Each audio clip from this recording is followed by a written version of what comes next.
Lexus IS. It's always been their youngest printing car, the only one that doesn't necessarily say, "I'm heading to the golf course." Let's see if its cred extends to its performance and technology.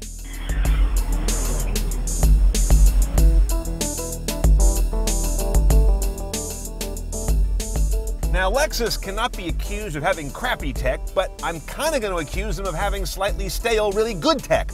This head unit hasn't changed in, I want to say, 2 full model years, not in any major way. Doesn't mean it's not great. Check out that map quality. That's one of the first of the really high-resolution, fine dot pitch displays we ever saw, and it remains solid.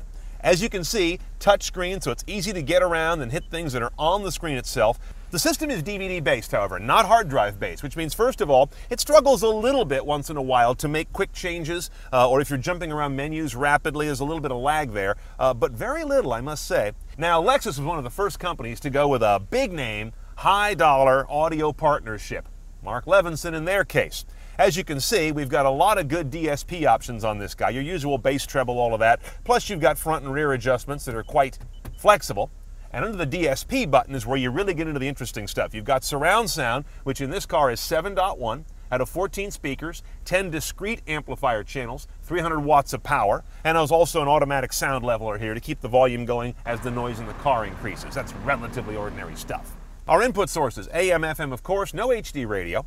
XM radio is your sat radio choice. It's a dealer-installed option, by the way.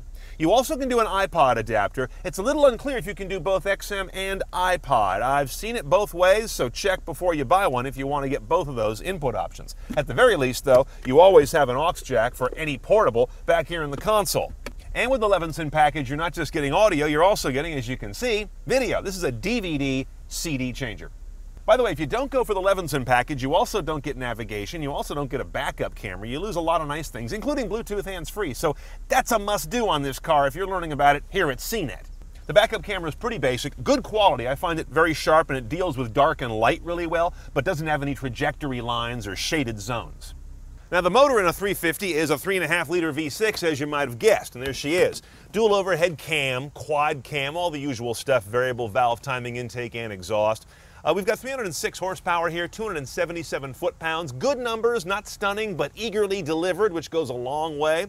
You'll do 0 to 60 in 5.6, they say, and 18.25 is your MPG, so livable. You also got a line of F accessories you can put on this car to make it a little bit like a Lexus ISF. A little bit, not the V8, of course. Here's a cold air intake over there. You can also get a carbon fiber engine cover.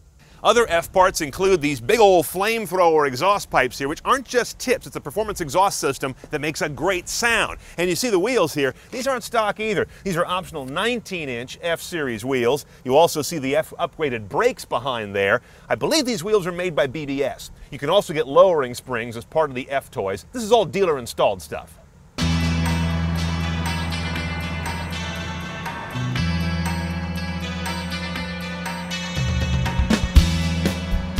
The IS350's 3.5-liter V6 goes out to a 6-speed automatic with paddles and a shiftable gate.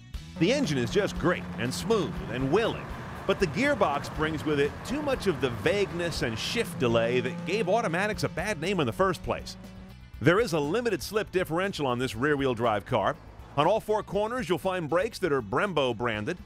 Our car rides a bit like a milk truck thanks to firmed-up F-Series suspension parts and those big wheels. It's just that side of being compliant enough to be okay for everyday city driving.